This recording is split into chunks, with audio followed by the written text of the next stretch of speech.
हमारे इस पृथ्वी लोक के अलावा या फिर हम मनुष्यों के अलावा जितने भी ग्रह या फिर अन्य डायमेंशन हैं, उन ग्रहों में या फिर उन अन्य लोकों में जितने भी प्राणी या फिर जीव सरवाइव करते हैं, हम मनुष्यों की तरह उन्हें किसी भी तरह का कोई दुख दर्द महसूस नहीं होता है। मतलब जिस तरह की दुख वाली या फिर दर्द वाली चेतनाओं का संचार हमारे इस शरीर में होता है, उस तरह की बुरा लगने वाली या फिर पेन महसूस करवाने वाली चेतनाएं उन अन्य ग्रहों के जीवों में नहीं होती हैं। मतलब सिर्फ मनुष्यों को ही ये दुख और दर्द महसूस होते हैं, जिनमें कि एलियंस भी शामिल हैं और भी अनंत असंख्य सत्ताएं सरवाइव कर रही होती हैं, जिन्हें कि हम इंसानों की तरह दुख दर्द महसूस नहीं होते हैं। लेकिन भ्रमित करके हमें बेहोशी वाले एक ऐसे आवरण के अधीन किया गया है कि जितना भी या फिर जब तक भी हम इस पृथ्वीलोक में सरवाइव करते रहेंगे, हम बेहोशी वाले आवरण में ही सरवाइव करते रहेंगे, भले ही हमारी आंखें खुली हों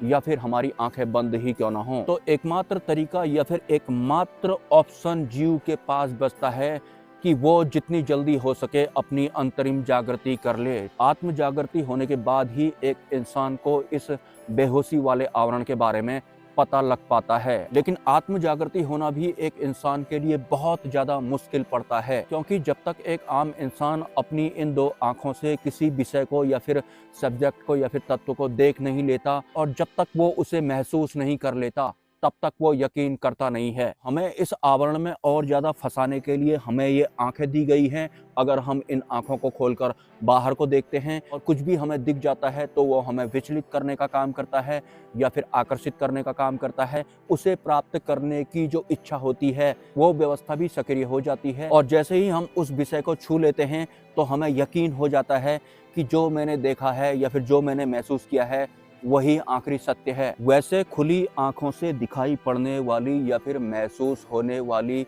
इस सृष्टि, जिसमें कि बहुत सारे ऊपर आसमान में आपको ठोस तारे जैसे दिखाई पड़ते हैं, या फिर इस पृथ्वी लोक में स्थूल तत्व जो दिखाई पड़ते हैं, या फिर पानी या फिर समंदर जो दिखाई पड़ता है, जिन्हें कि एक आम इंसान पकड़कर महसूस भी कर सकता है, भले ही वो ये पृथ्वी हो या फिर समंदर जैसा जल तत्व ही क्यों ना हो। तो इस तरह की दिखाई देने वाली या फिर महसूस होने वाली जो भी व्यवस्थाएं हैं, जो कि खुली आंखों से आपको दिखाई पड़ती हैं और आप यकीन भी करते हैं क्योंकि आप उन्हें टच कर सकते हैं, उन्हें महसूस आप कर सकते हैं। अगर मैं सिर्फ पानी या फिर समुद्र की बात करूं, तो समुद्र नाम की कोई भी चीज पृथ्वी में कभी थी ही नहीं। आप सोच रहे होंगे कि जो समंदर हमारी पृथ्वी में दिखाई पड़ता है ये बाद में जाकर आया होगा।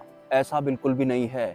समुद्र नाम की कोई भी चीज इस पृथ्वी में कभी थी ही नहीं और आज भी नहीं है। इसे मानना कितना मुश्किल पड़ेगा आपके लिए। और तो और जिस पृथ्वी तत्व के ऊपर बैठकर मैं ये वीडियो बना रहा हूँ, इस तरह का मिट्टी वाला या फिर पृथ्वी तत्व भी इस पृथ्वी लोक का हिस्सा कभी था ही नहीं। मतलब ना तो समंदर था और ना ही इस तरह की ये मिट्टी थी। और ये थी का मतलब ऐसा नहीं है कि समंदर है और पृथ्वी है, ये आज भी नहीं है। और तो और ऊपर आसमान में जहां जहां तक आपको तारे या फिर ग्रह दिखाई पड़ते हैं, ये तारे और ग्रह भी इस अनंत ब्रह्मांड का हिस्सा कभी थे ही नहीं।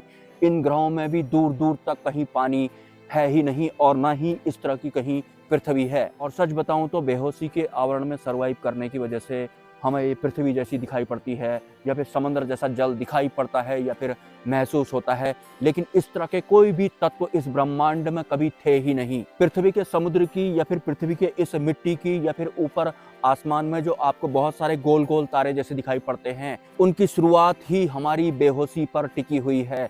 मतलब जिस बेहोशी वाले आवरण पर हम इंसान सरवाइव करते हैं, बस सिर्फ इसी आवरण में हमें ये सब दिखाई पड़ते हैं और हम इन्हें महसूस करते हैं। वरना इस पूरे ब्रह्मांड में गोल गोल जैसा पृथ्वी कभी था ही नहीं और ना ही ये अनंत आकाश जो दिखाई पड़ता है ये कभी थे। मतलब सितारों के पार की बात जो आपको सुनने को मिलती है, सितारों के वार पर ही हम अटके हुए हैं, क्योंकि हम बेहोशी वाले आवरण में है। और बेहोशी में जब तक हम रहेंगे हमें इस तरह के ठोस तत्व महसूस होंगे, या फिर जल भी हमारे लिए सच होगा, या फिर ऊपर आकाश में जो तारे वगैरह हमें दिखाई पड़ते हैं, चंद्रमा वगैरह जो दिखाई पड़ते हैं, वो भी हमारे लिए सच होते हैं। लेकिन इस तरह का कुछ भी इस ब्रह्मांड में कभी था ही नहीं। लेकिन अगर हम बेहोशी वाले आवरण में हो जाते हैं तो फिर ये सब भी कुछ इस तरह से ही प्रकट होते हैं। वरना इस पूरे ब्रह्मांड में समुद्र नाम की कोई चीज कहीं है ही नहीं। मतलब काल पुरुष द्वारा निर्मित जो सृष्टि है वो वहां तक है जहां तक हमको इन खुली आंखों से ये तारे वगैरह दिखाई पड़ते हैं, या फिर इस तरह के पत्ता हिलने वाले पेड़ जैसे दिखाई पड़ते हैं, या फिर हम तुम जैसे बोलने वाले या फिर खाने पीने वाले इंसान जैसे दिखाई पड़ते हैं। ये सब काल पुरुष का एक ड्रीम है, मतलब वो एक सपना देख रहा है और उस सपने में हमें कुछ इस तरह के समुद्र दिखाई पड़ते हैं, कुछ इस तरह की पृथ्वियाँ दिखाई पड़ती हैं और ऊपर आसमान में हमें तारे वगैरह दिखाई पड़ते हैं। जहाँ जहाँ तक आपको कुछ दिखाई पड़ता है वहाँ वहाँ तक बेहोशी वाला ये आवरण फैला हुआ है, वरना समुद्र नाम की चीज कभी भी इस ब्रह्मांड में कभी थी ही नहीं। और सितारों के पार वाली बात जो एक भाई साहब ने मुझे व्हाट्सएप में वॉइस मैसेज करके भेजी थी, वास्तव में उन सितारों के पार ही बेहोशी वाला आवरण खत्म होता है और इन दिखाई पड़ने वाले सितारों के पार जो भी व्यवस्था है वहाँ बुद्धि और मन नहीं पहुँच सकते हैं। और ये सब जो हमें दिखाई पड़ता है या फिर जो भी हम महसूस करते हैं ये बुद्धि और मन वाले होते हैं। ये जिद्दी काल पुरुष द्वारा जबरदस्ती देखा गया एक सपना है, जिसमें कि वो एक सपना देख रहा है और उस सपने में कुछ इस तरह की सृष्टि का निर्माण वो करने में लगा हुआ है।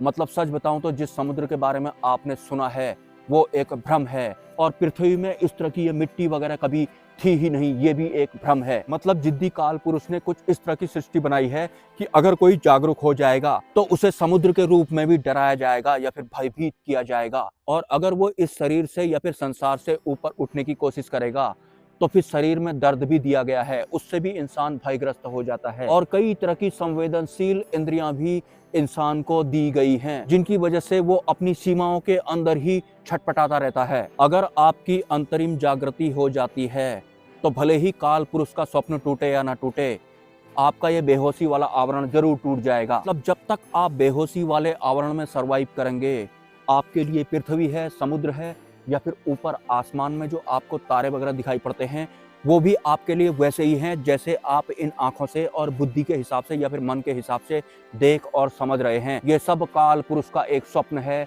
या फिर ये सब एक भ्रम है। किसी भी चीज को महसूस अगर आप कर रहे हैं तो इसका मतलब ये नहीं है कि वो सच में होगा, क्योंकि महसूस करने वाली तो चेतनाएं होती हैं या फिर इंद्रियां होती हैं। वैसे इस हवा को अदृश्य बनाया गया है, पानी को भी पारदर्शी जैसा बनाया गया है। अगर पानी को भी अदृश्य बना दिया गया होता तो कल्पना कीजिए अगर आप पानी को देख नहीं पाते और आप ऐसे ही पानी के तालाब में चले जाते तो अचानक से आपका दम घुटने लगता और आपको पता भी नहीं लगता कि आखिर यहाँ पर आने की वजह से मेरे अंदर क्या भर रहा है, मैं मर जैसा क्यों रहा हूँ। क्योंकि पानी अगर अदृश्य होता तो आपको दिखाई पड़ता नहीं और आप कहीं भी तालाब में या फिर समंदर में या फिर नदी में ऐसे ही चले जाते और आपको समझ में ये नहीं आता कि मेरी सांस वगैरह बंद क्यों हो रही है। तो ये जो जल होता है या फिर जो ये समुद्र होता है ये भय का प्रतिनिधित्व करता है और जानबूझकर इसे दिखने वाला बनाया गया है, पारदर्शी जैसा बनाया गया है। वैसे तो हम जिंदा रहने के लिए पानी पी लेते हैं, लेकिन समुद्र की लहरों से कितना डर लगता है, कितनी भयानक आवाजें वो निकालते हैं। समुद्र की भयानक आवाजों में ही बहुत सारे इंसान निपट जाते हैं या फिर डर के मारे उस तरफ को जाते ही नहीं है। कुछ इस तरह का स्वप्न बुना गया है और ये डर लगने वाली, भय लगने वाली इंद्रियां या फिर चेतनाएं भी हमारे ही भीतर हैं। कुछ चेतनाएं तो खुद डर रही होती हैं और इंसान को ऐसा लग रहा होता है कि मैं डर गया हूं। मतलब इतनी बारीकी से काल निरंजन वाली व्यवस्थाएं हमें चला रही हैं कि हमारे पास सोचने या फिर समझने का भी वक्त नहीं है। वास्तव में जो शायरी बुनी गई है सितारों के पार जहां और भी हैं, तो सितारों के पार ही वास्तविक सत्य की शुरुआत होती है। उससे पहले जो भी आपको दिखाई पड़ता है या फिर समझ में आता है इस तरह का, या फिर अभी रात हो जाएगी तो ऊपर आसमान में आपको टिमटिमाने वाले तारे जैसे दिखाई पड़ेंगे, वो सब भ्रमित करने वाले होते हैं। जो वास्तविक परमात्मा है वहाँ इस तरह का या फिर ऊपर आसमान के तारों जैसा कुछ है ही नहीं, ना ही वहाँ अंधकार और प्रकाश है। नमस्कार।